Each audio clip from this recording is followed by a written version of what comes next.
Wyoming Territory, winter of 1879. The day was dying in colors of iron and ash.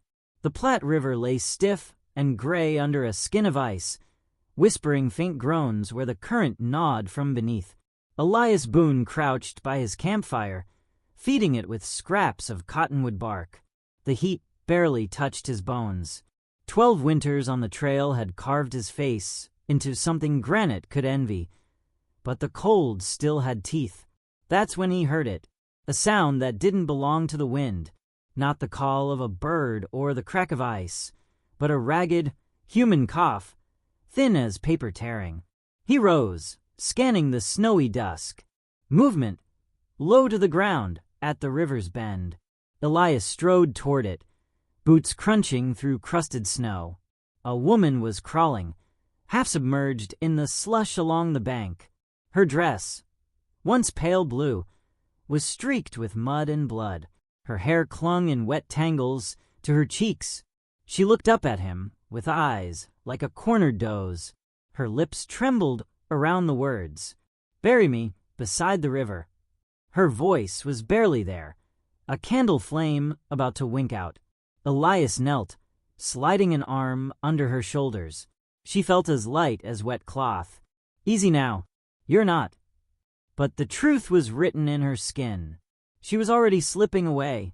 Her fingers clutched at his coat, desperate, trying to pull him closer. "I ain't got time," she whispered. "Take it before they do." The letter. Her trembling hand fumbled toward the inside of her coat. Elias caught it, steadied it, and felt a lump of stiff paper. She pushed it into his palm. A sealed envelope, the wax smeared with dirt. "What is this?" he asked, but her head fell sideways. Her breath rattled once, then stilled. The wind sighed through the willows, and the fire from his camp cracked in the distance. Elias sat there for a long moment, the dead weight of her head against his arm. The letter pressed between his fingers. He should have just buried her. That's what she asked. That's what a man ought to do. But curiosity is a stubborn itch, and Elias Boone had never been good at leaving a question unanswered. He slit the envelope with his hunting knife. Inside, a folded scrap of paper, a hand-drawn map, not much detail, a few ridgelines, a narrow river, and a black X scratched deep into the page, up in the high mountains west of here. On the back, scribbled notes in a shaky hand. "For my boy, they will come for it." His eyes narrowed. Who was they? What was it? His gaze shifted to the woman again. Thin wrists, a face that might have been pretty before the bruises, and a faint gold ring still on her finger. Somebody had run her down. Somebody had beaten her. Somebody wanted this map badly enough to kill for it. And now, if they'd seen her reach him, they'd want him dead too. He folded the paper tight and slipped it into the inside pocket of his coat. Somewhere in his gut, a quiet alarm bell started ringing. The first pursuit. The first sign was the soft crunch of hooves. Elias straightened, hand brushing the butt of his Colt. 2 riders appeared from the cottonwoods upriver, both wearing long dusters, the color of storm clouds. One had a wide-brimmed hat pulled low, the other a faded red scarf masking half his face. "Evenin'," the tall one called, his voice carrying easy over the snow. Elias didn't answer. His eyes drifted to the woman's body behind him. The man in the scarf nudged his horse forward. "We're lookin' for a lady came through here. Hurt. Might have been carryin' something belonged to us." Elias shrugged, the picture of indifference. "Ain't seen her." The tall one's eyes hardened. "That so?" "Yup." The scarfed rider swung down from his saddle, boots sinking into snow. "See, I think you're lyin'." Elias saw it in the man's stance. The subtle shift, the hand drifting toward his revolver. He moved first. A sudden lunge to the side, boot kicking a spray of ice into the man's face. The pistol cleared leather in the same motion. Elias fired once, the bullet clipping the man's arm, sending him staggering back toward the bank. The tall one wheeled his horse, drawing to fire, but Elias ducked low and shoved the wounded man backward. The river ice groaned, then gave way beneath him with a crack. The current swallowed him in a rush of black water. His scream cut short. The tall rider cursed, wheeled his horse, and spurred hard back the way they'd come. No doubt he'd carry the tale to whoever sent him. Elias holstered his Colt, chest heaving. Snowflakes had started to drift down, covering the woman's still form. The bell in his gut was louder now. The decision. He could leave. Head east, away from the mountains, away from the trouble this letter promised. It wasn't his fight, wasn't his woman, but as he crouched by her again, the cold touch of her skin brought back another winter, another face. His brother Samuel, bleeding out on a frozen field during the war. Samuel had made him promise to deliver a message to his wife back home. Elias had sworn it, and then he hadn't made it in time. That failure had followed him like a shadow for 15 years. He looked at the map again, fingers tracing the crude lines. Whoever this woman had been, she'd died fighting to keep this safe, and she'd chosen him to carry it. Elias Boone wasn't much of a man for second chances, but maybe this was one. He dug the first cut of her grave with his boothiel, the snow and earth turning dark under the setting sun. "I'll get you there," he murmured, "beside the river, and I'll find out what they killed you for." The wind rose, scattering snow over his tracks. Somewhere far off, a wolf called. Elias glanced west, toward the mountains. The map burned in his pocket like a live coal. He'd be riding into trouble before the week was out. But the decision was made. The wind howled like a living thing, screaming through the white void. Elias leaned into it, his coat snapping around his legs, snow already caking in the seams. The mule strained, head down, the wrapped body swaying gently on its back, a burden both of weight and of memory. Every step was a fight.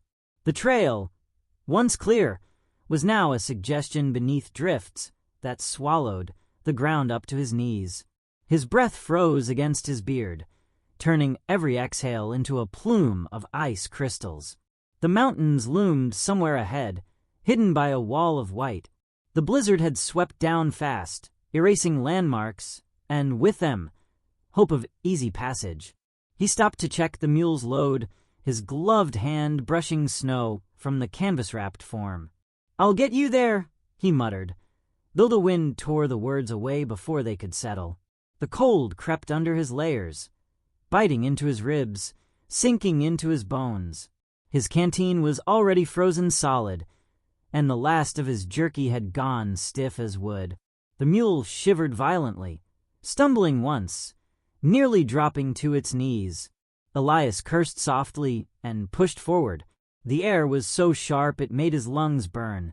He knew if he stopped for too long, the snow would become his grave as surely as it would be hers.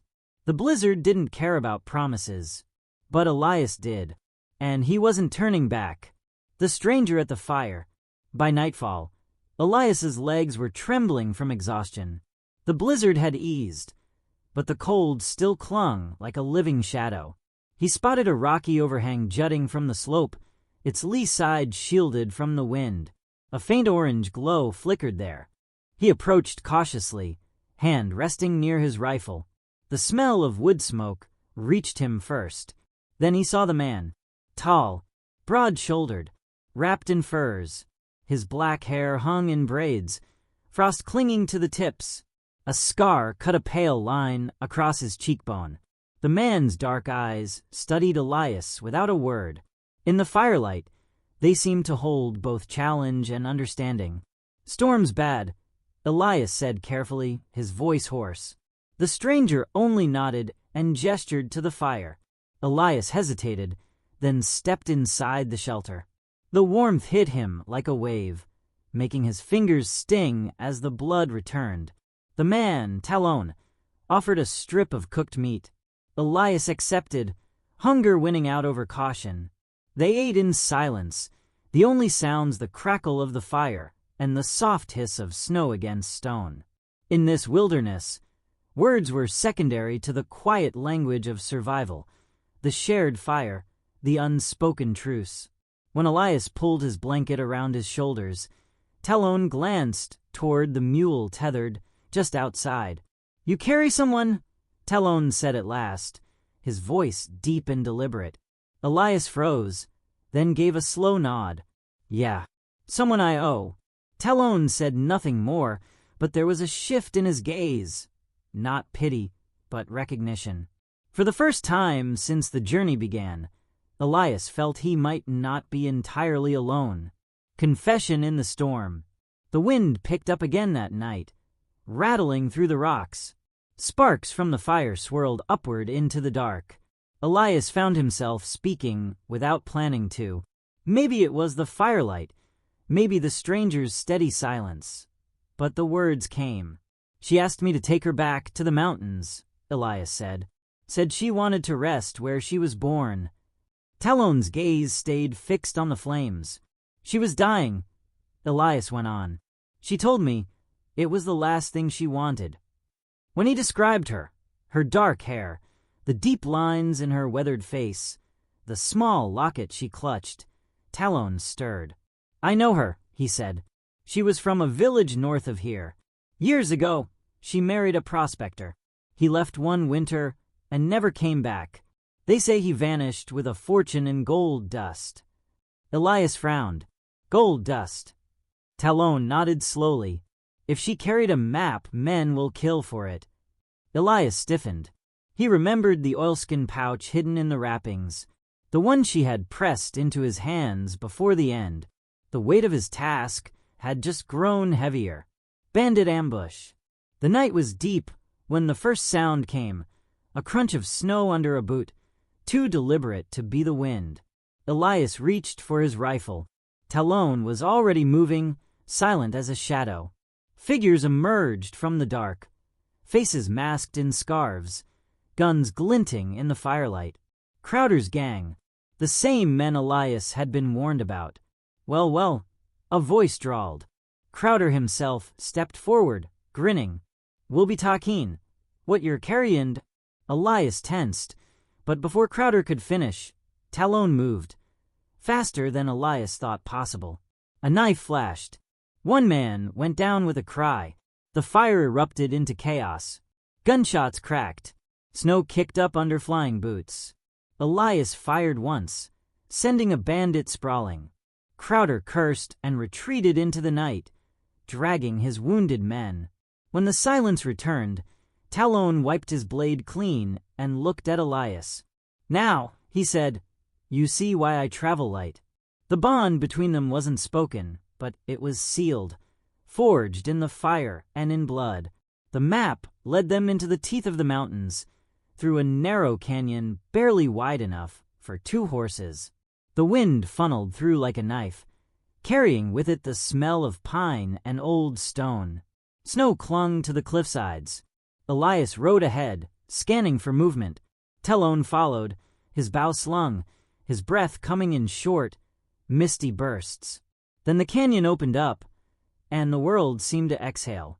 Before them stretched a hidden valley, untouched by the storms raging above.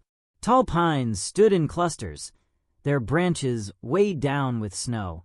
A frozen creek wound its way through the meadow. On the far side stood an old miner's shack, its roof half-caved, the timbers blackened by time. They dismounted. Elias pushed the door open. It groaned like an old man's bones. Inside, dust motes floated in thin light. A rusty stove leaned in one corner. He tapped the warped floorboards with his boot. Hollow. With Talon's help, he pried them up. Beneath lay a canvas sack, heavy, the size of a small child. Elias pulled it open.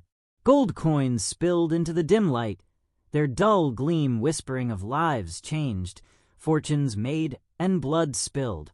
Elias felt the weight of it in more ways than one.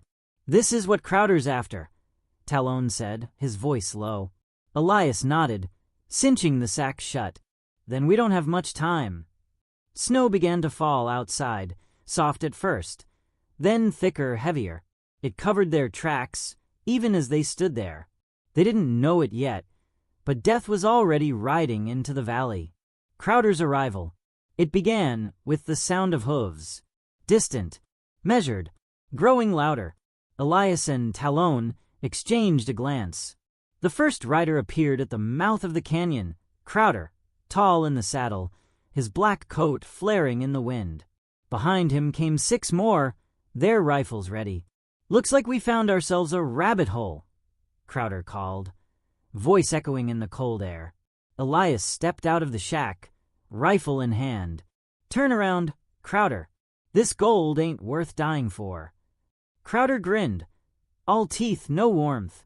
"Oh, Elias, dying's the easy part." The first shot cracked like a tree limb snapping. Snow burst from a pine trunk beside Elias. He ducked back inside as bullets ripped through the walls. Talon loosed an arrow, dropping one man clean from his horse. The air filled with thunder, gunshots, splintering wood, the sharp twang of bowstrings. Elias moved from window to door, firing quick, controlled shots. He dropped another rider, saw Crowder dismount, moving low and fast toward the shack. Talon grunted, staggered, blood blossomed on his shoulder. He switched his bow to his left hand and kept firing.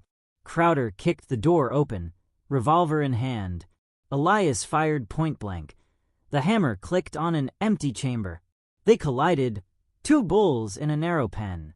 Crowder's fist caught Elias in the jaw. Elias drove his shoulder into Crowder's ribs. They hit the floor, rolling. A shot went off, deafening in the closed space. Crowder's eyes widened. He looked down. The barrel of his own gun was pressed between them, smoke curling from it.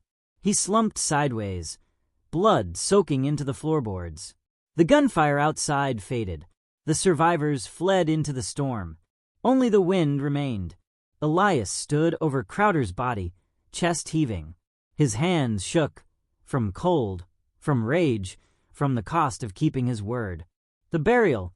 The valley lay quiet now, save for the whisper of falling snow. Elias wrapped the woman's body in the blanket he'd carried since the beginning. She was light in his arms, as if the weight of the world had finally left her.